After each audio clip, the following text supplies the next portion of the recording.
యేసుక్రీస్తు నామములో పరిశుద్ధాత్మ ఆశీర్వాదమును ప్రతిరోజు కూడా పొందుకుంటున్న ప్రతి ఒక్కరికి హృదయపూర్వక వందన తెలియజేస్తున్నాను.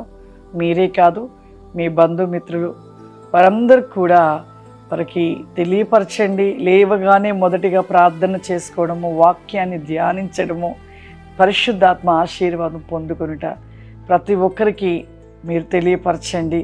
మీరు ప్రతిరోజు ఒక్కరోజు కూడా మిస్ కాకుండా ప్రతిరోజు కూడా మొదటిగా లేచిన వెంటనే వాక్యమును ధ్యానించి ప్రార్థన చేసుకొని పరిశుద్ధాత్మ ఆశీర్వాదాన్ని పొందుకొనండి. ఈరోజు పరిశుద్ధాత్మ దేవుడు మనకిస్తూ ఉన్న వాగ్దానము యెషయా గ్రంథము 55వ అధ్యాయము 7వ వచనము. భక్తిహీనులు తమ మార్గమును విడవలెను, దుష్టులు తమ తలంపులను మానవలెను.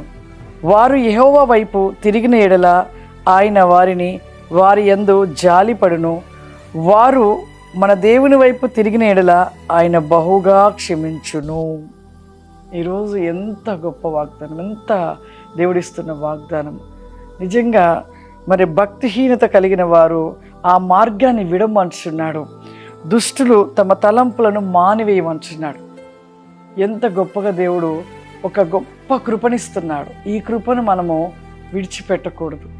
మనం చేస్తున్న ప్రతి ఒక్క తప్పిదమును విడిచిపెట్టినట్లయితే, వాటిని పూర్తిగా వదిలినట్లయితే దేవుడంట మనం క్షమించి తిరిగి మరలా ఆయన వైపుకి దేవుడు ఆయన ఒడికి చేర్చుకుంటాడంట.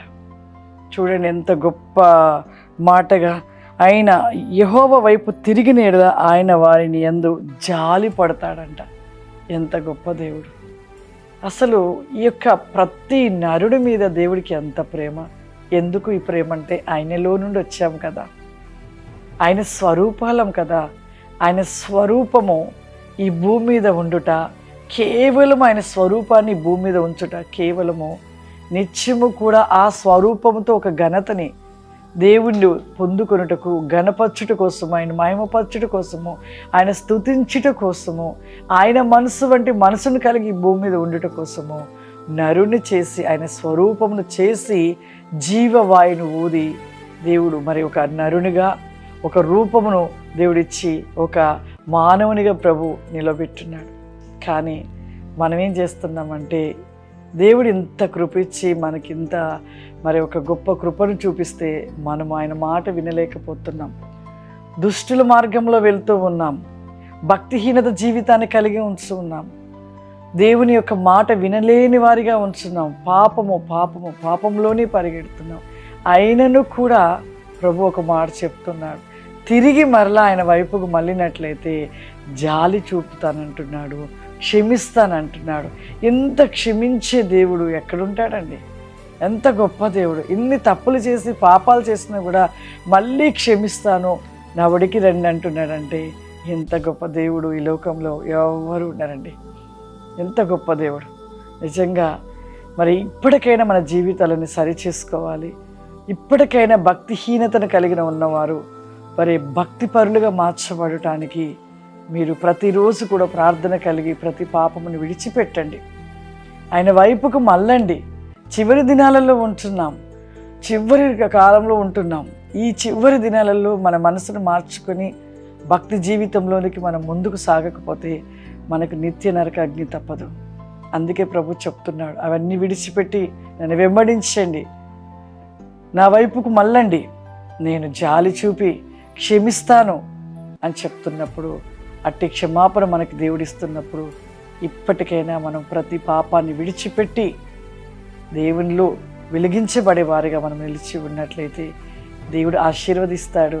నీకు క్షమాపణ దొరకడమే కాదు, నీ కుటుంబం దీవించబడి వర్ధిల్లుతూ ఉంటుంది. ప్రార్థన చేసుకుందాం. సర్వశక్తివంతుడా, దయగల తండ్రి, నీకు వందనాలు చెల్లిస్తున్నాను ప్రభా. పరిశుద్ధాత్మ దేవా, ఒక్కొక్క మాటగా మీరు మాట్లాడుతుంటే నిజముగా ప్రభా మా హృదయ వేక ప్రతి నికాస్యమే ప్రభా. వెన్ ఈస్ గో బికారి మై కిస్ట్ అండ్ బికా ఫ్లవరిమా. దేవానికి వందనాలు చెల్లిస్తున్నాం ప్రభా. నీవు గొప్ప గొప్ప దేవుడవు నాయన. క్షమించుటలో ప్రతినేకముగా నా ప్రభా తిరిగి మరలా ఉడికి చేర్చుకుంటానంటున్న తండ్రి, నీ కోట్లాని స్థుతులు చెల్లిస్తున్నానయ్యా. ఈ ప్రోగ్రాం చూస్తున్న ప్రతి బిడ్డ ప్రభా భక్తిహీనతలను కలిగి ఉన్నట్లయితే ప్రభా ఇప్పుడే వారి జీవితాలను సరిచేసుకొని భక్తి కలిగిన వేగములో వెలిగించబడుటకు నీ కృప సహాయము దయచేయండి అయ్యా. మీరు వికావరి మై కిందల రబాసి కావరి మైకి ఫ్లావరిమా వైహెలిజ లోబై క్యామ్ ది మైక్ లీజ వస్తి కావరిమా ఐకెని స్కామ్ ది మైక్ లీజ వస్టెండ్ మీ కావరి మైక్ లో బైకెని కా ఫ్లావరిమా. యేసయ్యానికి వందనాలు చెల్లిస్తున్నాం ప్రభా. ప్రతి బిడ్డని ప్రభా మీరు దీవించండి ప్రభా. వారి యొక్క ప్రతి నీకమును సరి చేసుకొని ప్రభా నీలో వెలిగించబడే కృపను దయచేయండి అయ్యా. మీరు దీవించి ఆశీర్వదించమని ఐ కెన్ బి కాఫ్లికాసిమును దయచేయమని యేసు క్రీస్తు నామమున అడిగినాం తండ్రి. ఆమేన్. God bless you. దేవుడు మిమ్మల్ని దీవించును గాక. ఆమేన్.